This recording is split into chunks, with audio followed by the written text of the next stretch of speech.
বাংলাদেশের রাজনীতিতে আবারও উত্তপ্ত পরিস্থিতি। একদিকে জামায়াত আমিরের দাবি, জুলাই আন্দোলন না থাকলে আজ যমুনা, নির্বাচন কিংবা সরকার, কিছুই থাকত না। অন্যদিকে সংসদের ভেতর রাজনৈতিক সমঝোতার পথ সংকুচিত হলে রাজপথে আন্দোলনের হুঁশিয়ারি দিয়েছেন এনসিপি নাহিদ ইসলাম। একই সময়ে সামনে এসেছে বড় দুর্নীতির অভিযোগ, সাবেক সচিব খায়রুল ইসলামের বিরুদ্ধে ৪০ কোটি টাকার অর্থপাচারের মামলা। আর বিএনপি নেতা সালাহুদ্দিন আহমদ বলছেন, ডেপুটি স্পিকারের প্রস্তাব দিয়ে তারা জামায়াতকে রাজনৈতিক উদারতার বার্তা দিয়েছেন। আন্দোলন, দুর্নীতি ও ক্ষমতার সমীকরণ, সব মিলিয়ে নতুন এক রাজনৈতিক উত্তেজনার দিকে এগোচ্ছে বাংলাদেশ।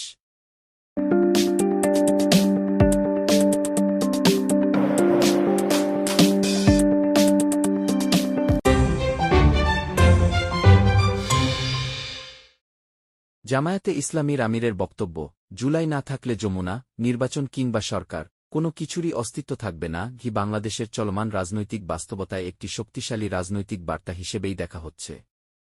এই বক্তব্যের মাধ্যমে তিনি মূলত বোঝাতে চেয়েছেন, সাম্প্রতিক সময়ের যে বড় রাজনৈতিক পরিবর্তন বা ক্ষমতার পুনর্বিন্যাস ঘটেছে, তার পেছনে জুলাইয়ের গণআন্দোলন একটি গুরুত্বপূর্ণ ভূমিকা রেখেছে। অর্থাৎ জনগণের সেই আন্দোলনই বর্তমান রাজনৈতিক পরিস্থিতিকে নতুন দিকে নিয়ে গেছে, এমন একটি ধারণা প্রতিষ্ঠা করার চেষ্টা করা হয়েছে। রাজনৈতিক বিশ্লেষকদের মতে, এই বক্তব্যের মাধ্যমে জামায়াত মূলত দুইটি বিষয় তুলে ধরতে চাইছে। প্রথমত, জুলাইয়ের আন্দোলনকে একটি ঐতিহাসিক ও নির্ধারক মুহূর্ত হিসেবে তুলে ধরা। তারা বোঝাতে চাইছে, জনগণের চাপ ও আন্দোলন ছাড়া রাজনৈতিক পরিবর্তন সম্ভব হতো না। দ্বিতীয়ত, এই বক্তব্যের মাধ্যমে তারা আন্দোলনে নিজেদের ভূমিকার রাজনৈতিক মূল্য তুলে ধরার চেষ্টা করছে, যাতে ভবিষ্যতের রাজনীতিতে তাদের অবস্থান আরও শক্তিশালী হয়। অন্যদিকে এই বক্তব্যকে অনেকেই রাজনৈতিক কৌশল হিসেবেও দেখছেন। কারণ বাংলাদেশের রাজনীতিতে যে কোনো বড় আন্দোলন বা গণঅভ্যুত্থানকে কেন্দ্র করে রাজনৈতিক দলগুলো নিজেদের ভূমিকা তুলে ধরার চেষ্টা করে। এতে একদিকে সমর্থকদের মধ্যে মনোবল বাড়ে, অন্যদিকে রাজনৈতিক প্রভাবও বিস্তৃত হয়। তাই জামায়াত আমিরের এই বক্তব্যকে অনেকেই ভবিষ্যৎ নির্বাচনী রাজনীতি ও জোট রাজনীতির প্রেক্ষাপটে একটি বার্তা হিসেবেও ব্যাখ্যা করছেন। তবে সমালোচকদের মতে, রাষ্ট্র ও সরকারের অস্তিত্বকে কোনো একটি আন্দোলনের সঙ্গে পুরোপুরি যুক্ত করে দেখা বাস্তবতার চেয়ে বেশি রাজনৈতিক বক্তব্য। কারণ একটি রাষ্ট্রের রাজনৈতিক কাঠামো অনেক জটিল প্রক্রিয়ার মধ্য দিয়ে গড়ে ওঠে। তবুও এই বক্তব্য যে দেশের রাজনীতিতে নতুন আলোচনা তৈরি করেছে, তা স্পষ্ট। সব মিলিয়ে বলা যায়, জামায়াত আমিরের এই মন্তব্য শুধু একটি রাজনৈতিক বক্তব্য নয়, এটি বর্তমান রাজনীতির ক্ষমতার সমীকরণ, আন্দোলনের গুরুত্ব এবং ভবিষ্যৎ রাজনৈতিক অবস্থানকে ঘিরে একটি বড় বার্তা বহন করছে। এখন দেখার বিষয়, এই বক্তব্য দেশের রাজনীতিতে নতুন কোনো বিতর্ক বা সমীকরণ তৈরি করে কিনা।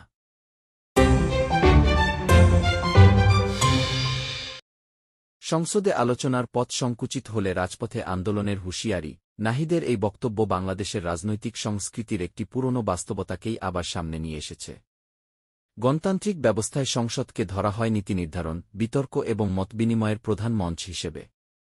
এখানে সরকার ও বিরোধী দল নিজেদের অবস্থান তুলে ধরে, সমালোচনা করে এবং আইন প্রণয়নের মাধ্যমে রাষ্ট্র পরিচালনার পথ নির্ধারণ করে। কিন্তু যদি কোনো পক্ষ মনে করে যে সংসদে তাদের কথা বলার সুযোগ সীমিত হয়ে যাচ্ছে বা কার্যকর আলোচনার পরিবেশ নেই, তখন তারা রাজপথকে বিকল্প রাজনৈতিক মঞ্চ হিসেবে বেছে নেয়। নাহিদের বক্তব্য সেই বাস্তবতারই প্রতিফলন।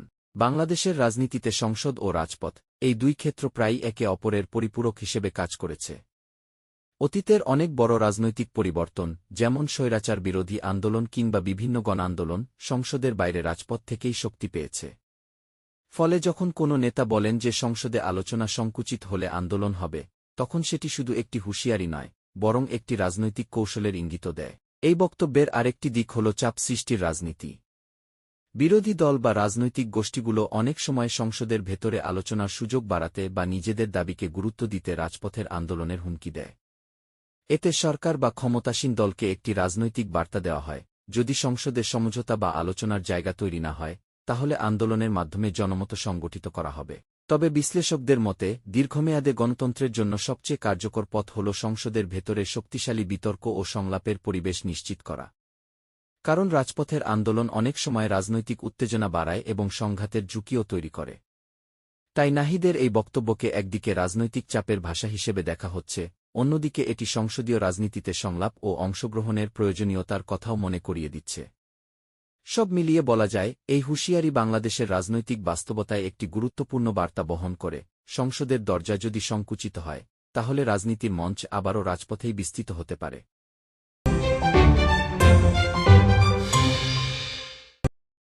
সাবেক সচিব খায়রুল ইসলামের বিরুদ্ধে প্রায় ৪০ কোটি টাকার অর্থপাচারের মামলা সামনে আসায় বিষয়টি এখন শুধু একটি আইনি ইস্যু নয়, বরং রাজনৈতিক ও প্রশাসনিক অঙ্গনেও বড় আলোচনার বিষয় হয়ে উঠেছে।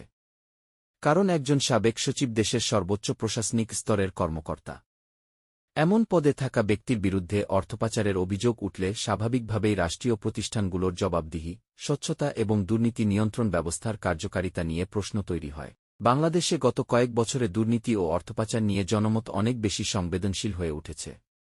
বিভিন্ন সময় বিদেশে অর্থ পাচারের অভিযোগ, ব্যাংকিং খাতের অনিয়ম এবং প্রভাবশালী ব্যক্তিদের বিরুদ্ধে মামলা, এসব বিষয় জনগণের মধ্যে গভীর উদ্বেগ তৈরি করেছে।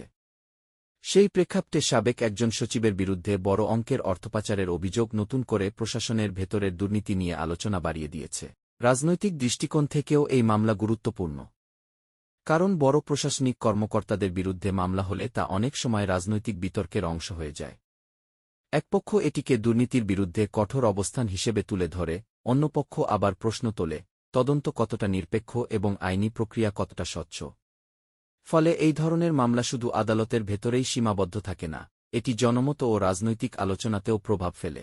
তবে বিশ্লেষকদের মতে এমন সংবেদনশীল মামলার ক্ষেত্রে সবচেয়ে গুরুত্বপূর্ণ বিষয় হল স্বচ্ছ ও নিরপেক্ষ তদন্ত। অভিযোগ প্রমাণিত হলে আইনের কঠোর প্রয়োগ যেমন জরুরি, তেমনি অভিযোগ প্রমাণিত না হলে সংশ্লিষ্ট ব্যক্তির সম্মানও রক্ষা করতে হয়। সব মিলিয়ে খায়রুল ইসলামের বিরুদ্ধে অর্থপাচারের এই মামলা প্রশাসনিক জবাবদিহি, দুর্নীতিবিরোধী পদক্ষেপ এবং আইনের শাসন, এই তিনটি গুরুত্বপূর্ণ প্রশ্নকে আবারও সামনে নিয়ে এসেছে। এখন সবার দৃষ্টি থাকবে তদন্ত ও বিচার প্রক্রিয়ার দিকে। বিএনপি নেতা সালাহুদ্দিন আহমদের বক্তব্য, ডেপুটি স্পিকারের প্রস্তাব দিয়ে জামায়াতের প্রতি রাজনৈতিক উদারতা দেখানো হয়েছে, বাংলাদেশের জোট রাজনীতি ও সংসদীয় সমীকরণের একটি গুরুত্বপূর্ণ দিক তুলে ধরে। সংসদে ডেপুটি স্পিকার পদটি সাধারণত শুধু একটি প্রশাসনিক পদ নয়, এটি রাজনৈতিক বার্তা এবং সমঝোতার প্রতীক হিসেবেও বিবেচিত হয়। তাই কোনো দলকে এই ধরনের গুরুত্বপূর্ণ পদে সমর্থন বা প্রস্তাব দেওয়া মানে অনেক সময় বৃহত্তর রাজনৈতিক সম্পর্কের ইঙ্গিত দেওয়া। সালাহুদ্দিন আহমদের বক্তব্যের মাধ্যমে বোঝানো হচ্ছে যে বিএনপি জোট রাজনীতির ক্ষেত্রে নমনীয়তা বা সমঝোতার পথ খোলা রাখতে চায়। বাংলাদেশের রাজনীতিতে অনেক সময় বিরোধী শক্তিগুলো নিজেদের মধ্যে সমন্বয় করে সংসদে শক্ত অবস্থান তৈরি করার চেষ্টা করে। সেই প্রেক্ষাপটে ডেপুটি স্পিকার ইস্যুকে অনেকেই রাজনৈতিক সদিচ্ছা বা সম্পর্ক উন্নয়নের একটি বার্তা হিসেবে দেখছেন। অন্যদিকে এই বক্তব্যের আরেকটি রাজনৈতিক উদ্দেশ্যও থাকতে পারে। এর মাধ্যমে বিএনপি হয়তো দেখাতে চাইছে যে তারা শুধু প্রতিদ্বন্দ্বিতার রাজনীতি নয়, বরং সমঝোতা ও সহযোগিতার রাজনীতিতেও বিশ্বাস করে। এতে একদিকে জোটের ভেতরে আস্থা বাড়ানোর চেষ্টা থাকে, অন্যদিকে রাজনৈতিক সমর্থকদের কাছেও একটি ইতিবাচক বার্তা দেওয়া হয়। তবে বিশ্লেষকদের মতে বাংলাদেশের রাজনীতিতে এমন প্রস্তাবগুলো অনেক সময় প্রতীকী হলেও এর পেছনে ভবিষ্যৎ রাজনৈতিক সমীকরণ কাজ করে। কারণ সংসদের ভেতরের সহযোগিতা অনেক সময় নির্বাচনের আগের বৃহত্তর রাজনৈতিক জোট বা সমন্বয়ের ভিত্তি তৈরি করতে পারে। সব মিলিয়ে সালাহুদ্দিন আহমদের এই বক্তব্য শুধু একটি পদ নিয়ে মন্তব্য নয়, বরং এটি বাংলাদেশের জোট রাজনীতি, সংসদীয় কৌশল এবং ভবিষ্যতের রাজনৈতিক সমীকরণের সম্ভাব্য ইঙ্গিত বহন করছে।